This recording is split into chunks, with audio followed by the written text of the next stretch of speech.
Hello,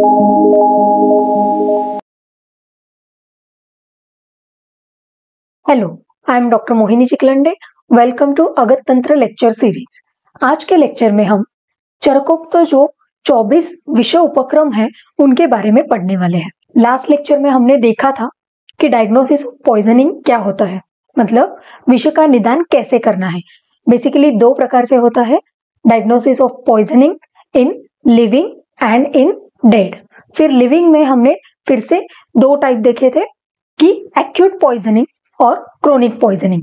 तो ये सब देखने के बाद एक बार विष का निदान हो गया कि किस प्रकार का विष रुग्ण ने सेवन किया है, ये अगर क्लियर होता है, ये कंफर्म होता है, तो उसके बाद नेक्स्ट स्टेप आता है, वो है चिकित्सा यानी कि ट्रीटमेंट। तो ट्रीटमेंट क्या देना चाहिए या लाइन ऑफ ट्रीटमेंट क्या होनी चाहिए, उसके बारे में आज के लेक्चर में हम पढ़ने वाले हैं। तो आयुर्वेदोक्त विष चिकित्सा क्या है? तो आचार्य चरक ने विष चिकित्सा इस अध्याय में जो उपक्रम बताए हैं, जो ट्रीटमेंट बताई है, वो 24 प्रकार की है, मतलब 24 उपक्रम बताए हैं। इसीलिए उसको चतुर्विंशति उपक्रम कहा जाता है। चतुर्विंशति यानी कि 24, चतु यानी कि 4, विंशति यानी कि 20 एंड 4 यानी कि 24 उपक्रम आचार्य चरक ने हमें विष चिकित्सा के लिए बताए हैं।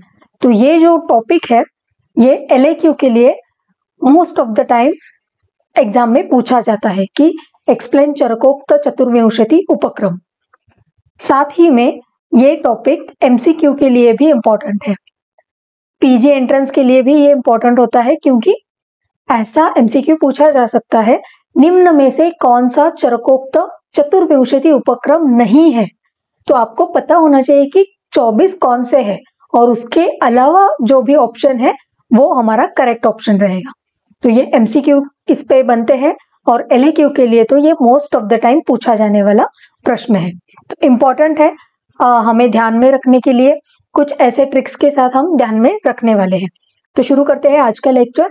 चतुर्विंशति उपक्रम यानी कि विष का निदान होने के बाद विष चिकित्सा करने के लिए आचार्य चरक ने जो 24 उपक्रम बताए हैं, 24 उपक्रम, 24 जो जिसको हम बोल सकते हैं कि स्टेप्स बताए हैं, वो है चरकोक्त चतुर्विंशति उपक्रम। तो चरकोक्त चतुर्विंशति उपक्रम यानी कि 24 उपक्रम हमें विष चिकित्सा के लिए आचार्य चरक ने बताए हैं। सबसे पहले एक बार श्लोक पढ़ते हैं, उसके बाद हम एक्सप्लेनेशन देखते हैं। रेफरेंस है चरक संहिता चिकित्सा स्थान अध्याय 23 यानी कि विष चिकित्सा। वहां पे आचार्य चरक ने क्या कहा है? मंत्र अरिष्ट उत्कर्तन निष्पीडन आचूषण अग्नि परिषेकः अवगाह रक्तमोक्षण वमन विरेक उपधानानि हृदयावरण अंजन नस्य धूम लेह औषध प्रशमनानि प्रतिसारणं प्रतिवीशं संज्ञा संस्थापनं लेपः मृत संजीवनम् एव च विंशतिः एते चतुर्भिः अधिकाः स्युः उपक्रमा यथा ये यत्र योज्याः शृणु तथा तान्। यानी कि ये जो श्लोक है, इसमें आचार्य चरक ने हमें विष चिकित्सा के लिए 24 उपक्रम बताए हैं। अभी हम ये जो 24 उपक्रम है, इनको एक एक करके देखते हैं। सबसे पहला उपक्रम बताया है मंत्र चिकित्सा।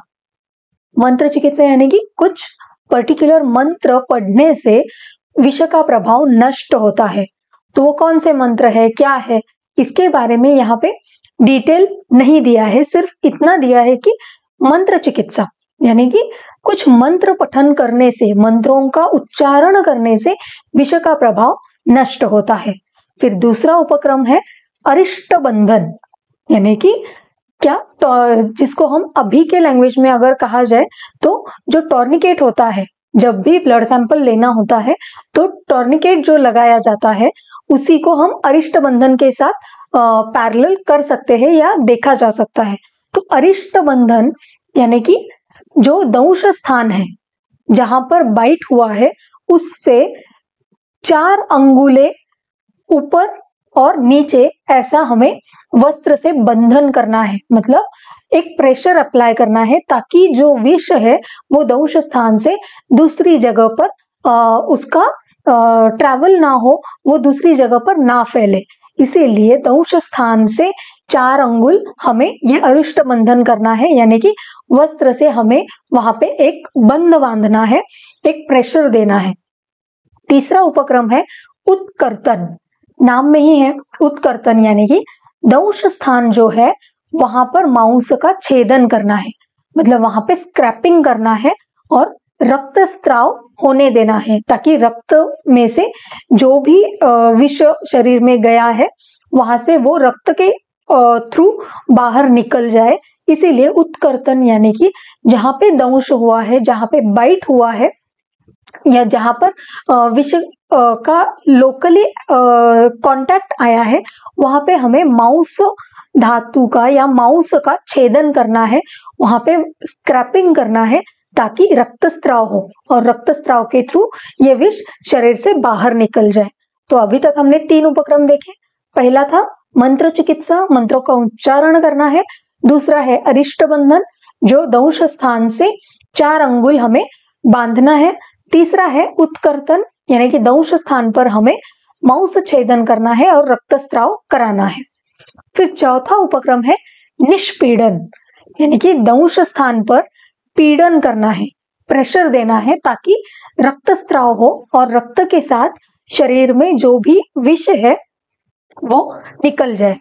तो निष्पीड़न नाम में ही है, पीड़न यानी कि प्रेशर देना है। ये अगर आपने कॉन्सेप्ट प्रॉपरली समझा तो आपको ये ध्यान में रखने के लिए बिल्कुल आसान हो जाएगा, आपको ज्यादा डिफिकल्ट नहीं लगेगा। सिर्फ हमें 24 उपक्रम क्या है वो ध्यान में रखने हैं, उनके नाम में ही उनका एक्सप्लेनेशन दिया हुआ है। अभी अरिष्ट बंधन, अरिष्ट यानी कि कुछ वस्त्र से वस्त्र का उपयोग करके बंधन यानी कि बंध बांधना है, यानी कि कुछ प्रेशर देके वस्त्र का उपयोग करके हमें दंश स्थान से 4 अंगुल वस्त्र का बंधन करना है, कपड़े से बांधना है, प्रेशर देना है। उत्कर्तन यानी कि वहां पे स्क्रैपिंग करना है, छेदन करना है। निष्पीड़न यानी कि दंश स्थान पर हमें पीड़न करना है, प्रेशर देना है ताकि रक्तस्राव हो और रक्तस्राव से ये जो विष शरीर में गया है वो शरीर से बाहर निकल जाए। फिर अगला उपक्रम है आचूषण। नाम में ही है आचूषण, यानी कि दंश स्थान पर प्रच्छान कर्म करना है। प्रच्छान कर्म यानी कि ऐसे इंसिजन्स लेने हैं, जिसको हम मराठी में चिरा देना ऐसा बोलते हैं, या ऐसे इंसिजन्स कट्स लेने हैं और वहां पर श्रृंग लगाकर रक्त का चूषण करना है, यानी कि रक्त को शरीर से बाहर निकालना है। ये एक रक्त मोक्षण की पद्धति बताई। जब आप रक्त मोक्षण ये पंचकर्म का ये उपक्रम या ये कर्म जब आप पढ़ेंगे तो वहां पे आपको ये श्रृंग, जलौका, अलाबू इन सारी चीजों का पता चलेगा।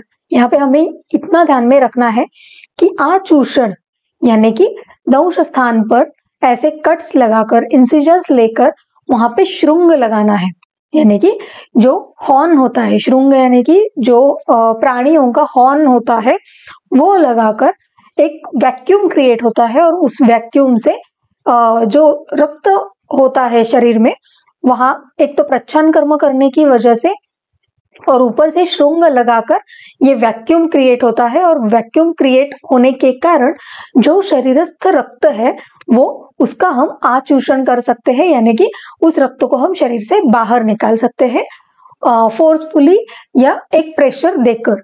तो आचूषण यानी कि दंश स्थान पर हमें प्रच्छान कर्म करना है, कट्स देने हैं जहां पे बाइट हुआ है वहां पे, और वहां उसके ऊपर कट्स देने के बाद श्रृंग लगाकर वो श्रृंग से आचूषण करना है, वो रक्त जो है बाहर निकालना है शरीर से, उसको बाहर बहने देना है। अगला उपक्रम है अग्निकर्म।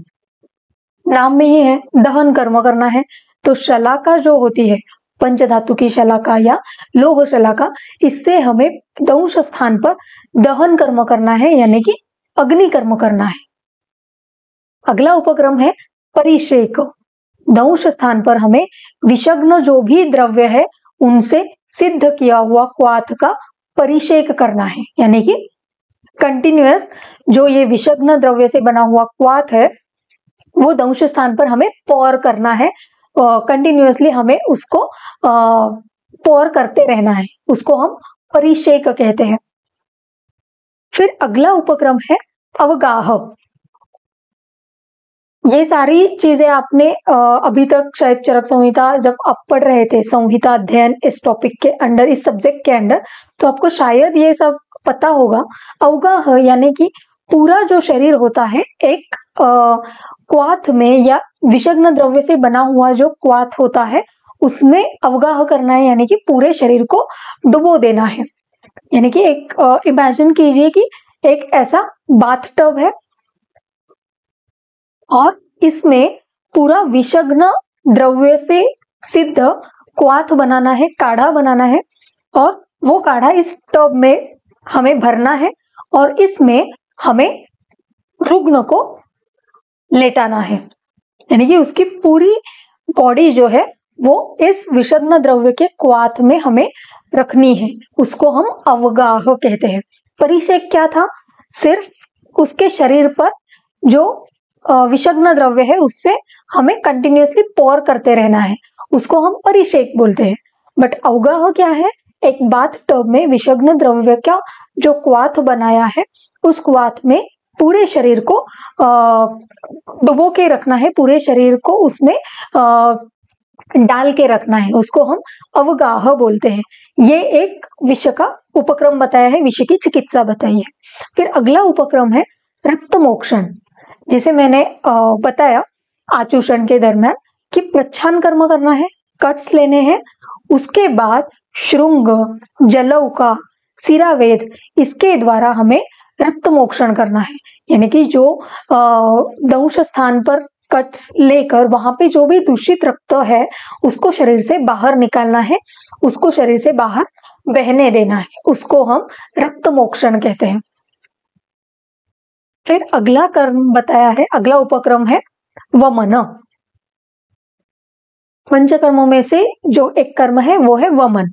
अगर विष आमाशयस्थ है, मतलब अगर आमाशय में विष है तो वहां पे हमें वमन करवाना है पेशेंट को। वमन कौन से द्रव्यों के साथ कराना है?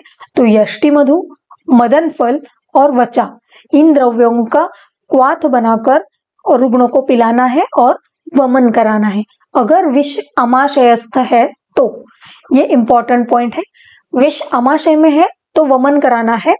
अगर विष पक्वाशय में है तो वहां पे हमें विरेचन कराना है, यानी कि अधो मार्ग से हमें विष को शरीर से बाहर निकालना है। तो पक्वाशय में अगर विष पहुंच गया है तो विरेचन कराना है, आमाशय में अगर विष है तो हमें वमन कराना है, ये हमें ध्यान में रखना है। फिर अगला उपक्रम है उपधान, यानी कि शिर प्रदेशी प्रच्छान कर्म करके वहां पर विषग्न अगद रखना है, यानी कि सिर पर शिरो प्रदेशी प्रच्छान कर्म करना है, यानी कि फिर से ऐसे कट्स लेने हैं और ये जो कट्स पे हमें विषग्न, विष का प्रभाव नष्ट करने वाले जो भी औषधि द्रव्य है, जो भी अगद है, उसको हमें इस कट्स पे लगाना है, ताकि ये विषग्न द्रव्यों का प्रभाव यहाँ पर लगाने से वो शरीर में उनका शोषण हो और विष का प्रभाव नष्ट हो। उपधान यानी कि शिर प्रदेश पर हमें प्रच्छान कर्म करके उसके ऊपर विषग्न द्रव्यों का अगद लगाना है, रखना है। अगला उपक्रम है हृदय आवरण। हृदय और आवरण यानी कि हृदय की चिकित्सा करनी है, हृदय को हमें हृदय का रक्षण करना है। तो कैसे करना है? यहाँ पे 3 अलग अलग कल्प दिए हैं। मधु यानी कि मध, हनी, गोघृत, गोदुग्ध, शुद्ध गैरिक, कृष्ण मृत्तिका।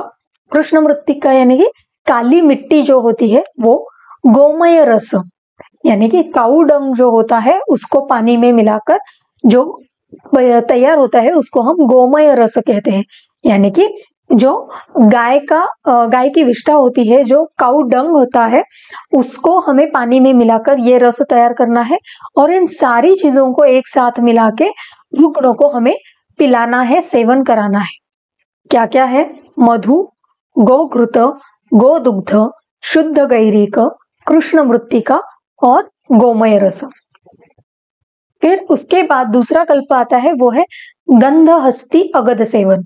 गंधहस्ती नाम का अगध है, उसका सेवन कराना है। फिर तीसरा है भोजन पूर्व अजेय घृत अमृत घृत प्राशन, यानी कि रुग्ण को खाना देने से पहले अजेय घृत और अमृत घृत, ये जो घृत है, इनका पान कराना है, प्राशन कराना है। तो इससे हृदय की रक्षा होगी, हृदय को हमें एक प्रोटेक्शन दिया जाएगा। फिर अगला उपक्रम है अंजन।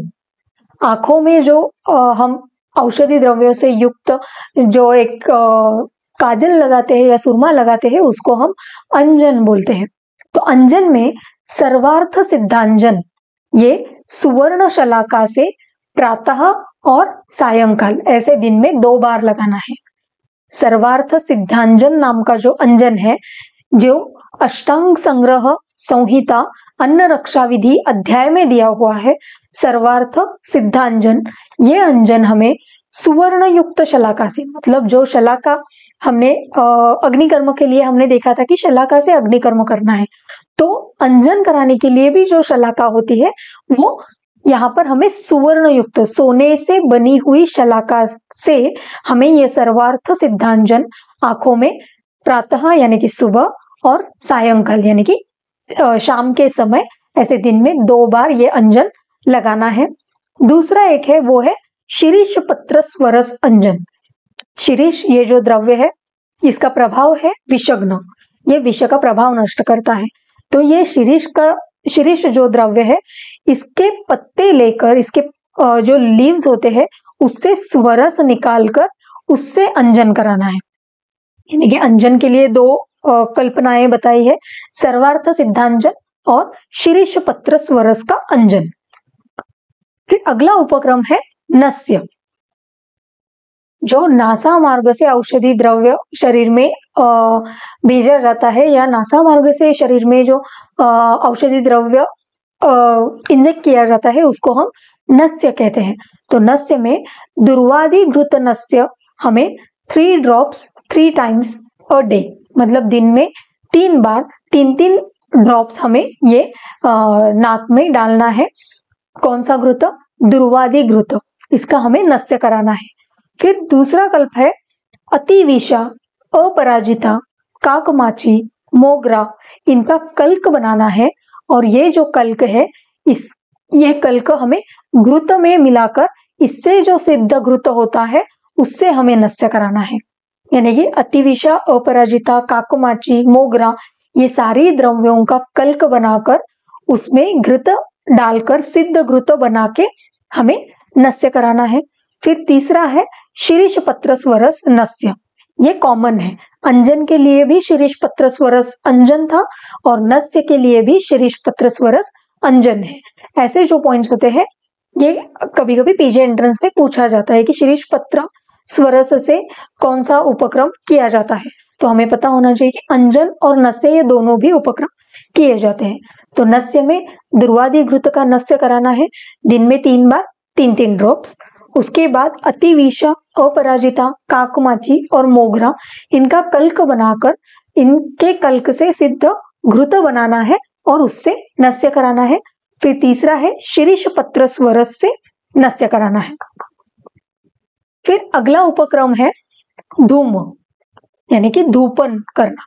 तो दंश स्थान जो है, बाइट जहां पर हुआ है, वहां पर लोकली हमें मयूर पिच्छा, यानी कि जिसको हम मराठी में मोर पंख बोलते हैं, जो मयूर होता है, मोर होता है, उसके जो फीदर्स होते हैं, उसको तैल और घृत के साथ मिलाकर उससे हमें धूम कराना है, धूपन कराना है। तो ये दंश स्थान पर ये करने से विष का प्रभाव नष्ट होता है। फिर दूसरा एक कल्प है वट, उदुम्बर, पिप्पली, लाक्षा, यष्टिमधु, कमल, पद्मकाष्ठ, मंजिष्ठा, इन सारी द्रव्यों से हमें धूपन कर्म कराना है। तो धूम यानी कि धूपन कराना है। दंश स्थान पर हमें उससे उसकी धुरी देनी है। सबसे पहला था दंश स्थान पर क्या क्या करना है, मयूर पिच्छा यानी कि मोरपंख जिसको हम बोलते हैं, वो तैल और घृत के साथ मिलाकर उससे धूपन कराना है। फिर दूसरा एक कल्प बताया है, वो है वट, उदुम्बर, पिप्पली, लाक्षा, यष्टि मधु, कमल, पद्मकाष्ठ और मंजिष्ठा, इन सारी द्रव्यों का धूपन दंश स्थान पर कराना है। फिर अगला उपक्रम है लेह यानी कि अवलेह, कुछ हमें लिकिंग के लिए देना है, चाटन के लिए देना है। तो जो हृदय द्रव्य है, हृदय के लिए जो हितकारक द्रव्य है, हृदय को बल देने वाले जो द्रव्य है, अर्जुन, लाक्षा, इनसे सिद्ध किया हुआ लेह रुग्ण को देना है। अर्जुन ये जो है इसका प्रभाव हृदय है यानी कि हृदय को बल देने का कार्य करता है। तो ये जो हृदय द्रव्य है, अर्जुन, लाक्षा जैसे, इनसे सिद्ध लेह बनाकर रुग्ण को हमें इसका चाटन देना है। फिर अगला उपक्रम है औषधि यानी कि अगध। महागंध अस्ति अगध, ऋषभकादि अगध, क्षारा अगध, ये जो अगध है जो विष का प्रभाव नष्ट करते हैं, इनको हमें इंटरनल या अभ्यंतर सेवन के लिए ये हमें रुग्ण को देना है। महागंध अस्ति अगध, ऋषभकादि अगध और क्षारा अगध। फिर उसके बाद आता है प्रशमन। तो हिंगु और पिप्पली चूर्ण जो है ये मधु और शर्करा के साथ सेवन कराना है। दूसरा एक कल्प है सैंधव और कपित्थ रस को भी मधु और शर्करा के साथ सेवन कराना है। यानी कि हिंगु और पिप्पली चूर्ण, इनको एक साथ मिलाकर मध यानी कि हनी और शक्कर, शर्करा के साथ हमें देना है। दूसरा कल्प है सैंधव और कपित्थ, ये द्रव्य जो है कपित्थ का रस, ये दोनों द्रव्य को मिलाकर मधु और शर्करा के साथ रुग्ण को सेवन कराना है। फिर अगला उपक्रम आता है प्रतिसारण। तो दंश स्थान पर इसका प्रतिसारण करना है यानी कि इसका जो चूर्ण होता है इसको हमें स्प्रिंकल करना है। तो दंश स्थान पर बाइट जहां पर हुआ है, जहां पर विष का कांटेक्ट आया है, वहां पर विषग्न जो भी द्रव्य है जो विष का प्रभाव नष्ट करते हैं, ऐसे द्रव्यों का हमें लोकली अवचूर्णन करना है, लेह लगाना है। यानी कि अवचूर्णन, एक तो प्रतिसारण दो प्रकार से होता है। अवचूर्णन यानी कि लोकली हमें ये स्प्रिंकल करना है ये विषग्न द्रव्य, और दूसरा है प्रतिसारण यानी कि मुख रोग में जो हम प्रतिसारण करते हैं, यानी कि उसका लेह बनाकर उसका हमें चाटन देना है, लिकिंग के लिए देना है। तो प्रतिसारण दो प्रकार से है। दंश स्थान पर हमें विषग्न द्रव्य का अवचूर्णन करना है यानी कि स्प्रिंकलिंग करना है, और दूसरा है कि ये मुख रोग में हम जैसे प्रतिसारण कराते हैं, एक लेह यानी कि चाटन रूप में अभ्यंतर सेवन कराने के लिए हमें ये द्रव्य देने हैं। फिर अगला उपक्रम आता है प्रतिविष। नाम में ही है प्रतिविष यानी कि एंटीडोट, कि उसका प्रभाव नष्ट कराने के लिए उसका जो प्रतिविष होता है, एंटीडोट होता है, उसका हमें यूज करना है। जैसे हमने देखा था कि स्थावर विषबाधा अगर है, वनस्पति द्रव्य की अगर विषबाधा है, तो वहां पे हमें जांगम विष का प्रयोग करना है, और जांगम विषबाधा है, एनिमल पॉइजन अगर है, तो वहां पे हमें चिकित्सा के तौर पे स्थावर विष का प्रयोग करना है। उसके अगला उपक्रम है संज्ञा स्थापन। यानी कि अगर रुग्ण बेहोश है, अनकॉन्शियस है, तो उसको संज्ञा प्राप्त करानी है, उसको होश में लाना है, कॉन्शियस करना है। तो उसके लिए कौन कौन से द्रव्य यूज करने हैं? गोपित्त, हरिद्रा, मंजिष्ठा, मरीच, पिप्पली, ये जो सारे द्रव्य है ये समभाग में लेकर हमें इन सारी द्रव्यों को शीत जल के साथ रुग्ण को सेवन कराना है। गोपित्त, हरिद्रा, मंजिष्ठा, मरीच और पिप्पली, ये सारी द्रव्य जो है ये समभाग लेकर, इक्वल क्वांटिटी में लेकर हमें रुग्ण को शीत जल के साथ यानी ठंडे जल के साथ उसको सेवन कराना है। फिर अगला उपक्रम है लेपन यानी कि लोकल एप्लीकेशन। जो त्वचा पर एप्लीकेशन होता है, लेप लगाना होता है, उसके लिए 2 कल्प बताए हैं। हरिद्रा, मंजिष्ठा, अपामार्ग बीज चूर्ण, यानी कि हरिद्रा, मंजिष्ठा और अपामार्ग का जो बीज होता है उसका चूर्ण, ये सारी चीजें एक साथ मिलाकर उससे सर्वांग लेप करना है, ये पूरे शरीर पर इसका लेप लगाना है। एक उसको लोग क्या बोल सकते हैं हम, पूरे शरीर पर उसका एप्लीकेशन करना है। फिर दूसरा एक कल्प बताया है अश्वगंधा, अपामार्ग, अपराजिता, खदीर, शिरीष बीज और गोपित्त, इन सारी चीजों को एक साथ मिलाकर उसका भी सर्वांग लेप करना है, पूरे बॉडी पर उसका एप्लीकेशन करना है, लेपन करना है। तो 2 कल्प बताए हैं, हरिद्रा, मंजिष्ठा, अपामार्ग बीज का चूर्ण, इसका एक लेपन करना है। या दूसरा एक कल्प है अश्वगंधा, अपामार्ग, अपराजिता, खदीर, शिरीष बीज और गोपित्त, ये सारी द्रव्य जो है, ये सारी द्रव्य एक साथ लेकर उसका भी पूरे शरीर पर, पूरे बॉडी पर एप्लीकेशन करना है, लेप लगाना है। फिर अगला उपक्रम है मृत संजीवन अगद, नाम में ही है मृत संजीवन, यानी कि मृत या मृत्यु से बचाने वाला ऐसा जो अगद है, मृत्यु से रक्षा करने वाला ऐसा जो अगद है उसको हम मृत संजीवन अगद कहते हैं। तो उसमें क्या क्या है, गोपित्त, नागकेशर, जटामांसी, तुलसी, एला, हरताल, खदीर, शिरीष पुष्प, देवदारू, यष्टि मधु, हरिद्रा, दारू हरिद्रा, अपामार्ग, प्रियंगु, ये जो सारी चीजें हैं ये पुष्य नक्षत्र पर हमें उसका गुटिका बनाकर रुग्णों को सेवन कराना है।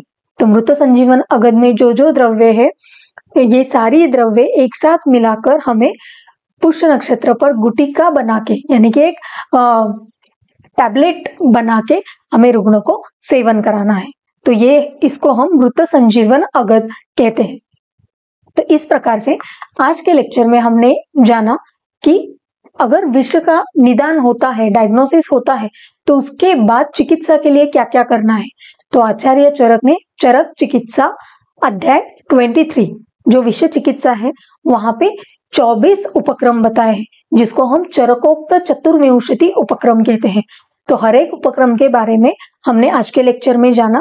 तो इस प्रकार से आयुर्वेदोक्त विषय चिकित्सा बताई गई है। अगले लेक्चर में हम जो मॉडर्न लाइन ऑफ ट्रीटमेंट है पॉइजनिंग के केसेस में, वो देखने वाले हैं।